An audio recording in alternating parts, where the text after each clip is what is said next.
thank you so much for joining, everyone who's joined on LinkedIn Live or anyone who's logged into our meeting here. Karen, I can see you as well. Hi, Karen. So what we'll do is we'll just introduce ourselves first off, and then we'll tell you a little bit more about the conversation today as well. So for those who don't know me, my name is Matt Smead. I am the owner of Sisu Psychology, and I am one half of Working Well. And the other half is Alethea. Do you want to introduce yourself? Yeah, hi guys. So yes, Alethea here, Director of Founded Wellness, and yes, other half of Working Well. So Matt and I have worked together kind of as peers in the industry for about 5 years, and have quite complementary businesses. Founded Wellness is more in the sort of holistic wellbeing space, and Matt works in the organisational psychology space. So yeah, it's been a long-term ambition of ours to start to do some work together, and that's what Working Well is. And for those of you watching or that perhaps might watch later or be tuning in through LinkedIn, you might know that we ran the Working Well virtual conference back in April, which was a really wonderful experience, and really great to meet lots of people who joined us for those 3 days of sessions. And we're working and discussing lots of different ideas about how to kind of keep the Working Well story moving forwards. And one of the things we wanted to do is set up a monthly conversation, primarily focused on working and talking with peers from within the workplace wellbeing space, and ideally from those conversations, getting insight, inspiration, examples, best practice from everyone who is facing the same, I guess I want to use the word challenge, but that almost sounds a bit negative, but journey, I suppose, of supporting wellbeing within workplaces. As we know, there's not necessarily a blueprint for doing that. And as service providers, Matt and I are passionate and very enthusiastic about supporting in the best way that we can. But how the best way to learn is really to hear from peers who are on the same journey. So thank you to Liz and Steffi for joining us today. And so Liz and Steffi, we'll let you introduce yourselves in a second, because that's why we're here, right? But you were two of the delegates on our inaugural Working Well event, so we were pleased to see you there. You took part in all the different sessions, and one of the themes that kind of came up from the event that we ran was how you kind of lead and how you manage well-being initiatives and well-being programs across your organizations. And the two of you very kindly agreed to tell us a little bit more about that. And you just so happen to both work for public sector organizations, right? So there was a bit of a link there, but I think some of the things that we'll be talking about won't just be public sector limited. You know, it won't just be things you can use in any organization, really. But yeah, we'd love to hear more about kind of your stories of how you got to where you got to, and let's just have a chat about your roles, really. So do you want to introduce yourself? Liz, do you want to go first? Yes. Hi guys, I'm Liz. So I'm fairly new to the wellbeing world. I started in Surrey in January of this year, but I started studying a business psychology master's in October of last year, and workplace wellbeing was one of the first modules that I covered, and it was home to me. I just loved it, and it was everything I wanted to do. I had my own business at the time. Life was fairly settled. I had plans to move into wellbeing once I finished my part-time master's in 2 years. But I just came across this role at Surrey. It was 3 days a week. It just ticked every box for me. And then I met my manager now, Chris. And it was just such a good opportunity that I took the role when I was offered it, and they actually asked me to go full-time, which I now do. So I battle studies and full-time work, which is challenging, but I absolutely love it. I love what I do, love what Surrey are up to. Led by Chris, so I don't lead the wellbeing team. My boss was a mental health nurse and a director of the NHS, so he's really experienced. So we're really lucky to have his background to sort of tap into. So he supports us a lot with a lot of the projects, but there's tons of freedom and autonomy for us to sort of lead on things that we're interested in. But yeah, so far so good. Perfect, thanks, Liz. And then Steffi, you're on mute, Steffi. I knew I That's a was going to happy. do that. That'll happen again. So I'm Steffi. I work at Lancaster City Council. I'm relatively new in council world. I've only been here 2.5 years. I joined in exec support, and a few months later started building wellbeing into my role. My past was working for a students' union for 6.5 years, where wellbeing was talked about every day, all aspects of wellbeing. So when I started at the council, I started asking questions, and it was obvious we had some passionate people and some amazing initiatives, but we just didn't have a central hub or space. So together with a handful of colleagues, we've helped create that. It's definitely a work in progress, so I'm looking forward to today and sharing. But yeah, wellbeing's just always been something I've been really passionate about. I just care about people and kindness, and connecting people to one another and to support. And I'm lucky I can do that in my day-to-day job now. So yeah. Perfect. So you've talked a little bit, both of you, about kind of what drew you towards that role, and you obviously both had a passion for it. Do you see that as something that's becoming, you know, much more prevalent in, maybe in the public sector, these roles coming up? Are they things that are being created when people have a passion for it and kind of create a bit of a revolution, or is it more of a, you're seeing kind of job descriptions going out for these sorts of roles? What would you say? There was an established wellbeing team at Surrey, but COVID just expanded it. So I think there was two people in post initially, and now we've got 5 of us that cover employee experience, employee wellbeing, and ED&I. So we've all got JDs, and there is a focus on wellbeing. But yeah, I think COVID just sort of expanded it for us. But I think it probably would have gone that way anyway, because we've got sort of 11,000 staff. And so our team is really small to support everyone and all the uniqueness of frontline staff, people out and about all day, people working at home. There's a lot of complexities, I think, with local government and how you can support everyone and how tailored each service requirement is. So yeah, I think it's definitely going to be a big agenda item for local government. I know a few people that have said wellbeing is something they want to be considering in the next 12 months. Yeah. How about yourself, Steffi? Yeah, I think COVID, during the early days of the pandemic, the words well-being and kindness were being heard and felt much more often. So just before the pandemic entered our lives, a group of us were supported and started to do some initiatives, and we literally just delivered a health and wellbeing survey for colleagues where we gathered wants, needs and ideas. So we were just starting with that kind of work, and it was being done by just a group of passionate people. But I think the pandemic just brought it really to the forefront as a necessity. So as a council, we were doing what we could just to support our community in any way we could, but we were doing that while managing isolation ourselves, childcare issues ourselves, our mental health conditions in this different world. And so I think it just became more of a necessity and less of a tick box or nice to have. And I think what happened quite quickly was we connected with people that were also so passionate, and we created a formal working group, or a more formal working group, I should say, a staff wellbeing and inclusion group, because people just needed help and they needed support, they needed connection. So our main aims were to connect people to other people, to support and in some ways to ourselves as well a bit more during the time, because we were all going through so much. So I think at our council it just kind of brought the conversation up the agenda as such, and yeah, across the council we found so many people that cared about one another and the community. So yeah, we just kind of started to make things happen, really. Yeah, it's interesting, isn't it? Like, if there's one silver lining to be taken from a pandemic, then it's that at least it's kind of brought this sort of thing up the agenda and the impact that it has on people. I find it really interesting, Liz, you mentioned as well about the autonomy that you operate with. And I guess kind of linked to that, there's a question around, I've always wondered about this question. So this is probably quite a big one early on in the conversation, but if you're trying to create I assume both of you, you want to create a culture of this stuff, right? You don't just want to do kind of one-off activities.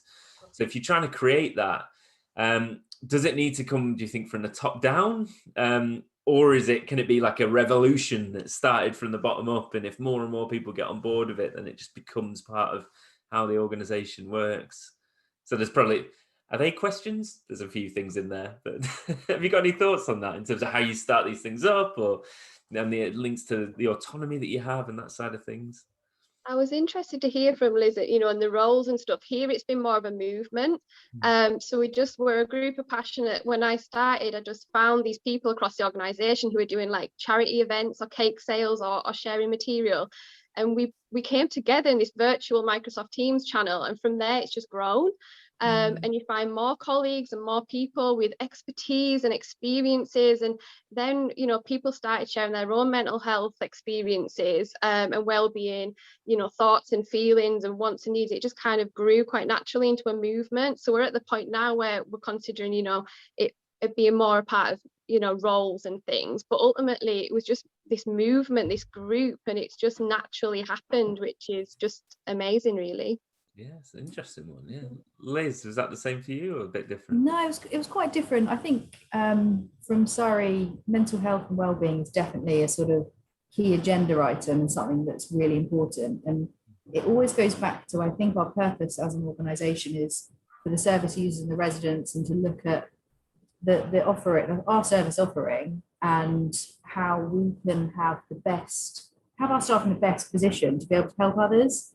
And I think that starts with their own wellbeing. So if we focus on staff wellbeing, we can then ensure that the services they provide are better, they're happier, they have better balance in life.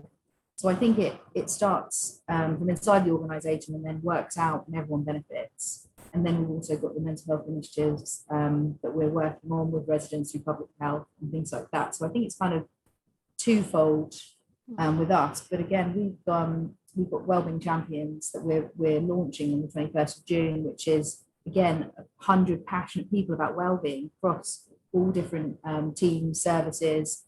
And their mission is just to spread some joy, happiness, wellbeing campaigns. And it doesn't have to be exercise. It's just anything that kind of makes you happy or brings you joy.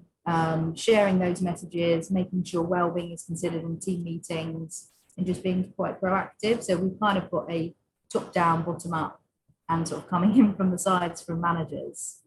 But I really feel we have a wellness culture, which makes my job an absolute dream, and it to be a great place to work, I think, for employees. It's not perfect, of course. There are pockets of staff that are quite hard to reach. They might not be online. They might be quite isolated in their roles. So that we're all sort of redefining what we're doing and evaluating it. But I think it's quite a good work in progress.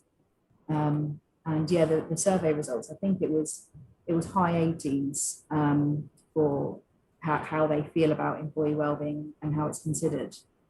So yeah, I think it's done fairly well.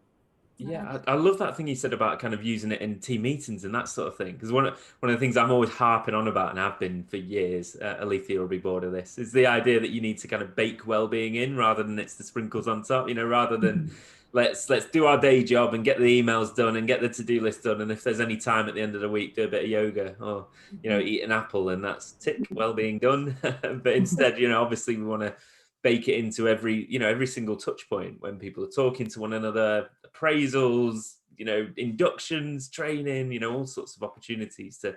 So was that something that you did? Again, quite a difficult question, maybe. Was that something that you did kind of strategically? Did you think this is something that we're going to try and create across the whole organization, or did it kind of just build as the grew?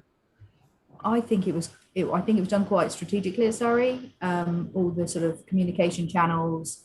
So it's always communicated out, got regular updates on wellbeing, what we're up to.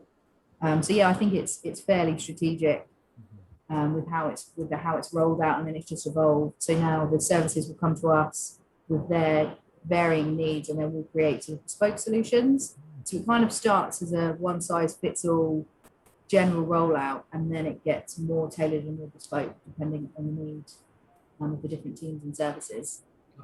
Got you. And so, sorry, just while I'm still on that, how do you report on that? If you don't mind me asking that, how do you kind of measure it and keep a handle of, or do you need to keep a handle of like what people are doing and whether it's having a desired impact and those sorts of things? Yeah, so we cover it off in our pulse surveys, just to look at the wellbeing measures. We're going to start adding a couple of questions about the wellbeing champions, just to see if people are aware of them, and just to try and measure the potential impact But yeah, I do think there's challenges on measuring the return and the impact. We're looking at sickness data and sort of EAP take up. And for us, it's a success if we've got high levels of employees using the EAP. You'd see that as a win because they're using the services that are available to them. So one for our wellbeing champions, that's one of the metrics we're going to look at is EAP uptake, and if that's increased since we've had champions out promoting about it, sort of promoting it and talking about the benefits. But yeah, we're looking at some different sort of platforms as well to measure employee engagement and wellbeing. There's some quite fun tech out there.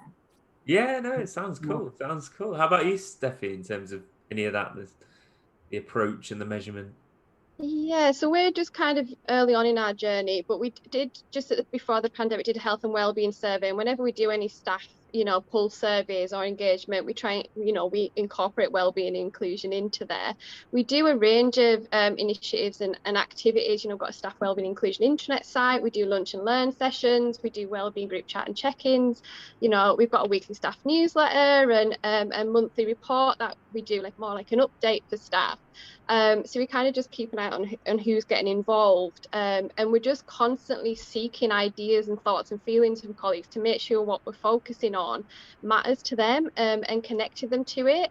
So that helps us ensure it's not just a nice to have, it's actually we're doing things that matter and connecting people and getting people to engage with what we're doing. But like I said, we're still learning and still growing our offer, but we do have an overall plan where we jotted down 100 and odd ideas, and we're just working our way through them. But I think we just learn by carrying on the conversations, creating these safe, supportive spaces for colleagues to share, incorporate them into our work. So yeah, just creating a culture of active listening, I suppose, and of learning, and yeah, just learning as we go along, really. Yeah, just to add to that, we ran a few workshops and drop-in sessions for staff that could talk about wellbeing, mental health, and the uptake is just, it's incredible how many people are interested in having these discussions and to provide input. And as Stephanie said, it's about understanding the needs of the staff and what they want, and then tailoring. Because you can roll out a ton of things that might not be needed or effective, but if you can understand what they want, what's important to them, and that can have a huge amount of value. Here's one. So just on that, what's been the biggest surprise initiative that had an impact that you weren't expecting, perhaps? So maybe you kind of put it out there thinking, oh, this won't get much traction, and suddenly you got lots of people engaging with it. Have you got an example of that, or is it all great?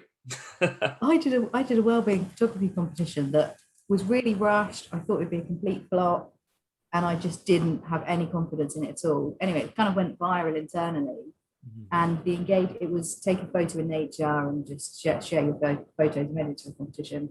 But the engagement was crazy. It was so good, and just the pictures were amazing. So again, it was something really, really small. We run these huge initiatives that take weeks of planning. This was sort of 10 minutes, quick, get it out there, and it got huge engagement. That was really surprising. We did a similar competition actually of nature photographs, and the same thing happened. We got lots. I think the other one from here was just early on in the pandemic. I set up a Microsoft Teams channel. I just called it Lancaster City Council Community Channel, just as a way to stay connected as we started to go from home. And I thought, a few people would join it, and majority of the staff team that have an email are actually in that channel now, and it's where we do virtual awareness days and campaigns, share photos and all sorts. And we've actually grown the channel to have a book club. There's a climate change conversations channel as well, and it started off something so small, and it's just grown as a bit of a staff hub, really, and it's been wonderful for keeping people connected. So yeah, didn't expect that to become quite what it has. That's interesting. So what you're saying is do a competition around it, right? Yeah. Make people compete for their well-being in that way. No, it's dead. Really interesting, that, and the use of technology as well, right, Steffi? And I guess that's going to be something that, I can ask you, do you see the work that you're doing and the interventions that you're doing around well-being changing? They've probably changed a lot over the last 12 months. Do you see that shifting as I don't know what the future looks like, right? Is it a hybrid working? Is it more remote working for people? Do you think that's an impact on the type of interventions that you do? What do I you think think? so. I think in some ways we've become more connected than ever before, because of what we've got access to virtually. However, as soon as we're able to do more things in person, we'll make that happen. Just there's nothing better than bringing people together in a space, safe, supportive space. We've started recently doing group walks as colleagues. So we've had our third one yesterday, which we managed to do around 22 kilometers, as a group. And it's just quite powerful, sharing experiences and needs and ideas and just getting to know people. So although it's amazing what we've been able to do quite quickly virtually and build our staff wellbeing inclusion site with hundreds of connections to support, nothing quite beats being in a space with other people. I think it's quite powerful, and I think some people really need that as well. Mm-hmm. Yeah. Yeah, I would agree. I think I'm quite surprised at what I've been able to achieve fully remote in a job that I've never done before. But yeah, I think you can be effective, but yeah, I do think you need that engagement and face-to-face contact. And when we do our champion launch, we're looking at the different initiatives. And if we were all together, we'd probably have a barbecue or rounders or just a community event that would bring people together. That I think would be really nice. Yeah. But yeah, I think hybrid's the way forward. I think you can get a lot done, but then you still need to be face to face. And some of the training sessions and workshops, I think you do need to run face to face. You do need to be there. Hybrid for me.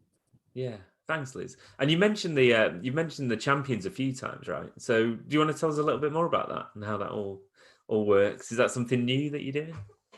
Yeah, so it's with Robertson Cooper, your previous employers. Yeah, that's the wasn't sure the situation.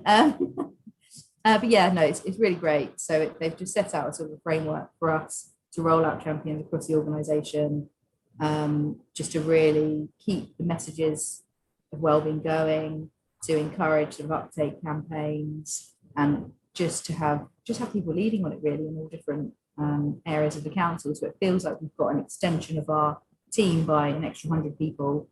There's some really keen, passionate individuals with loads of ideas, and so we've got Team Channel, and we share loads of ideas and things that we've got and campaigns coming up. And I think it just joins the organisation together, particularly when we are, a lot of us are remote, of what's coming up, what they can get involved with.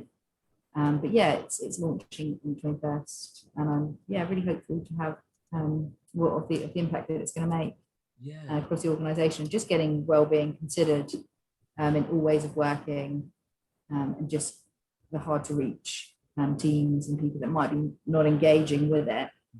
We've got all sorts of different people talking about it.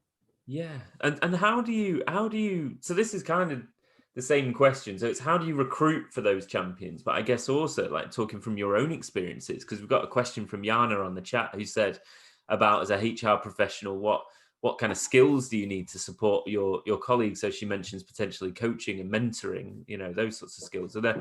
So what do you?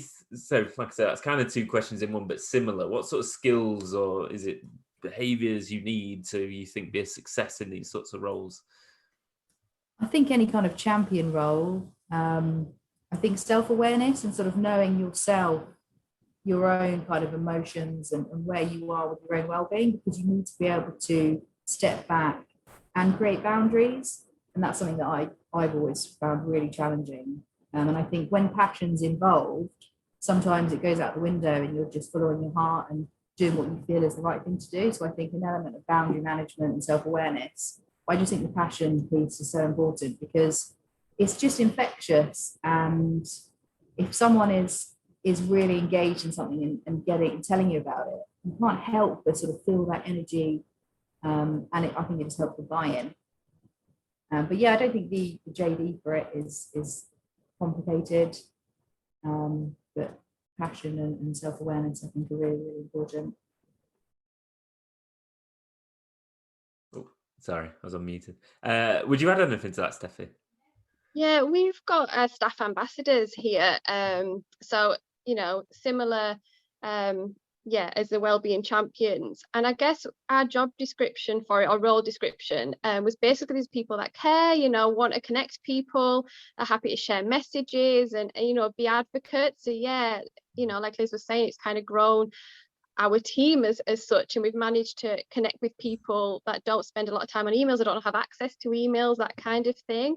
And I think the main thing is just being happy to listen, and being kind and authentic, and and creating spaces for people, helping people to have their voices be heard. That's the main reason we started the staff ambassador scheme, is just because we've got staff across different services, in different positions and connected in different ways. So it was just to have a voice for those people, and they're just absolutely amazing. So yeah, just be caring and kind, and be willing to share messages and feedback, and to support people, really. Yeah. Cool. So it all sounds really positive so far. So, where's the bad stuff? What's the hard bit? where are the challenges? I mean, you mentioned difficult to reach certain populations. That's obviously a challenge that's come up a couple of times. Is there anything else that you'd add to that list, or how you've overcome the challenge of accessing some of those more isolated individuals? I think there can be an element of reluctance and skepticism with things like this. And you're always going to have an element of the workforce that aren't up for it, aren't engaged. And it's just understanding how to manage those people and accept that there will be people that aren't interested at all. And that's absolutely fine. I think it's up to the individual if they want to engage with these things. And I think that was, because I'm quite keen, I sort of come in with this height of optimism. Yes, everything's going to be great and everyone's going to love it. And it's not for everyone.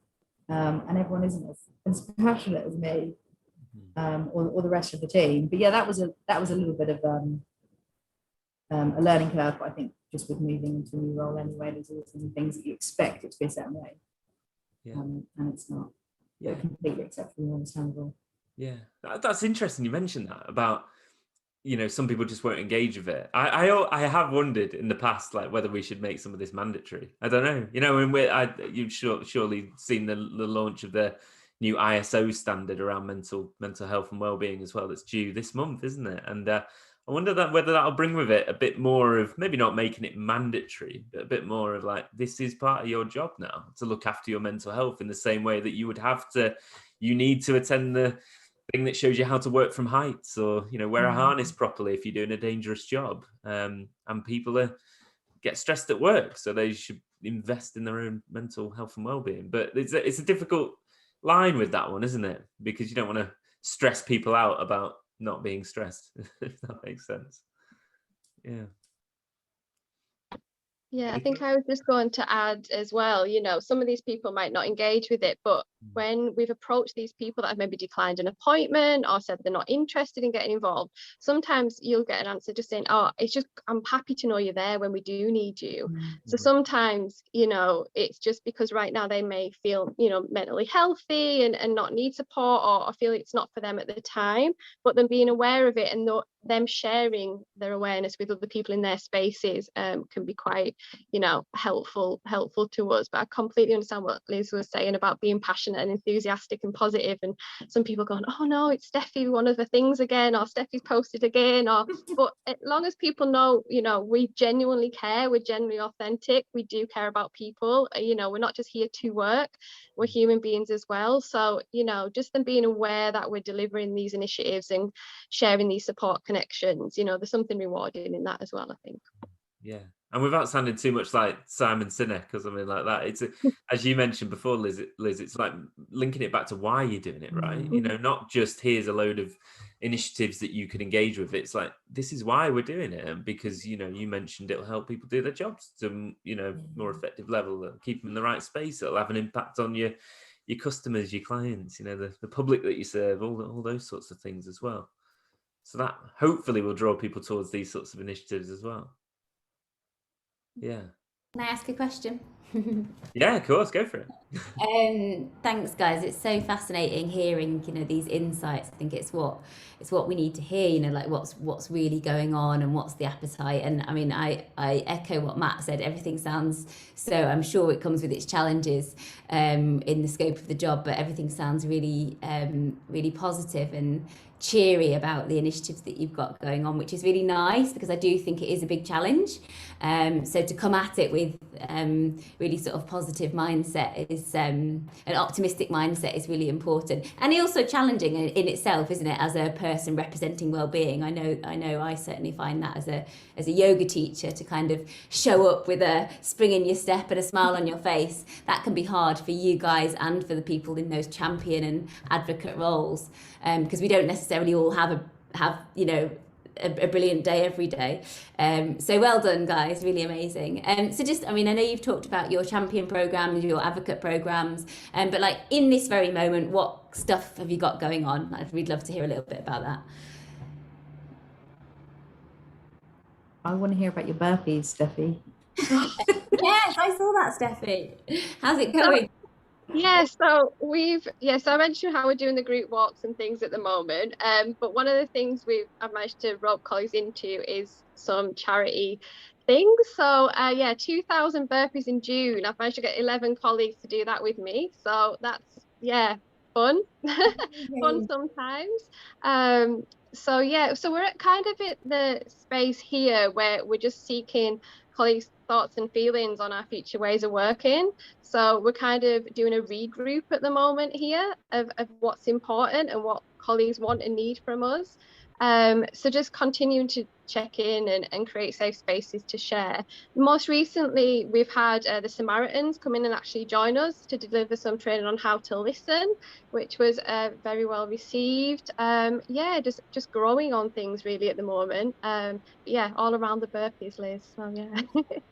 Love that. Charities are such a nice way, health charities are such a nice way for sort of helping to create structure with initiatives, aren't they? I think it's a really kind of useful tool for finding programs that already exist and being able to kind of use them to help create a bit of structure and activity, whether it's kind of an awareness month or a burpees challenge. It's always a good kind of go-to to see what the charities that are relevant to your organisation and what you do, and see what things they have going on, because it can be quite a handy tool. What about you, Liz? What's on the current immediate agenda for wellbeing activity? No burpees. No, I won't be putting that forward as an idea. So one of our next big events is on the 30th of June, where we formed the Surrey Workplace Wellbeing Collaborative, which is a collaboration between us and mental health charities and organisations to just provide education and support for local businesses.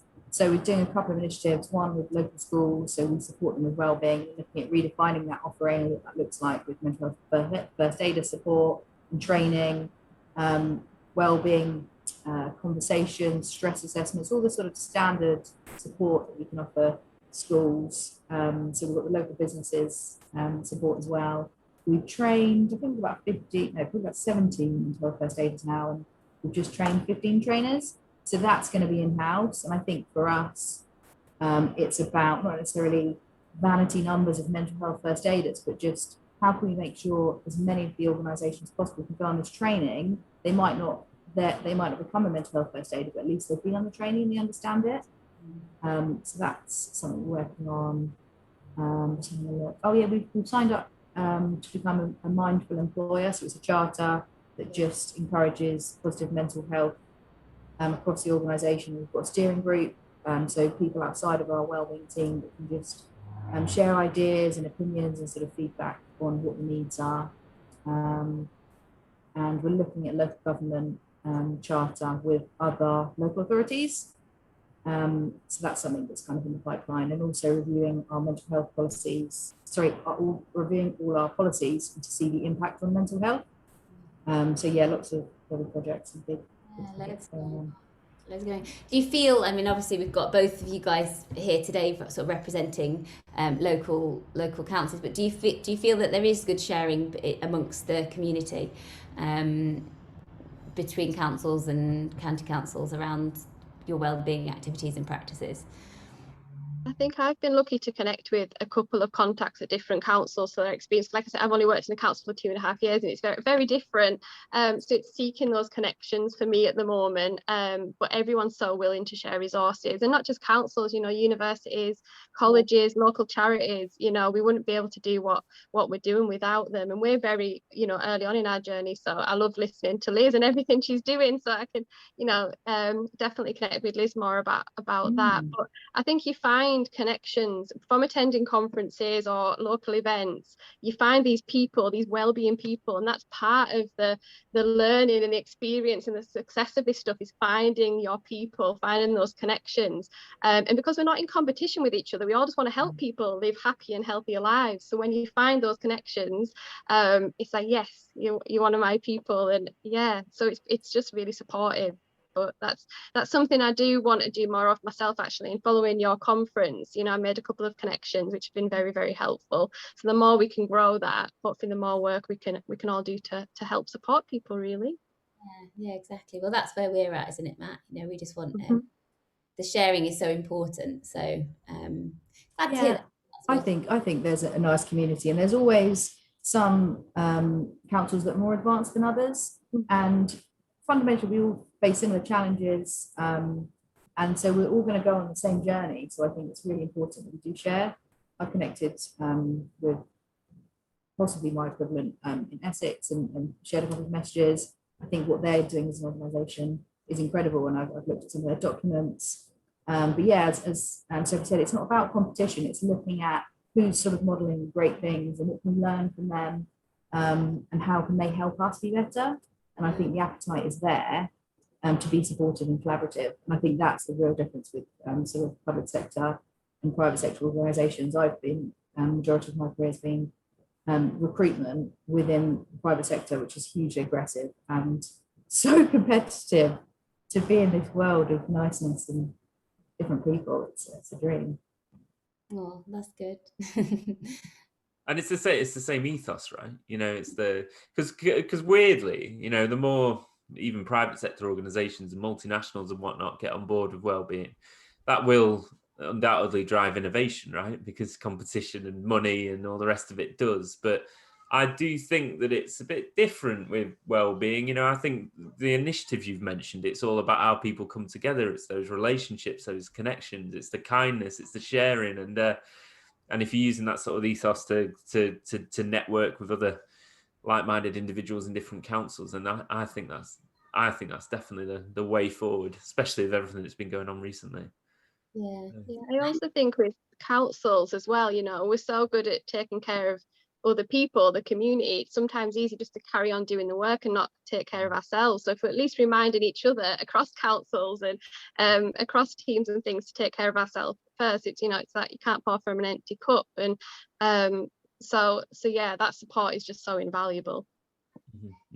Yeah. I was going to ask that actually, maybe the final question, unless Alethi's got another one, but was around how you look after yourselves, get a bit more personal, because there must be points where you're like, oh, this is quite hard. And so how do you motivate yourself? How do you keep yourself going and all that side of things, look after your own well-being? Liz, do you want to go first? Well, I've come across a new thing, which is well-being guilt, which is where you should be doing X, Y, and Z, but you're not because you're too busy and you're too stressed, and everything just goes out the window. So that's quite a new phenomenon that I wasn't expecting. But yeah, I think it just constantly is at the forefront of your mind that this is what you do and you need to look after yourself. I have a wellbeing budget for myself, which is probably about £200 a month. It covers sort of therapy, acupuncture, reflexology, loads of things. I have ADHD, quite bad anxiety, and sort of varying levels of depression at the time, and I'm not medicated, so I have to manage it through lifestyle choices. So for me, it's something that I have to do, but it doesn't make it any easier.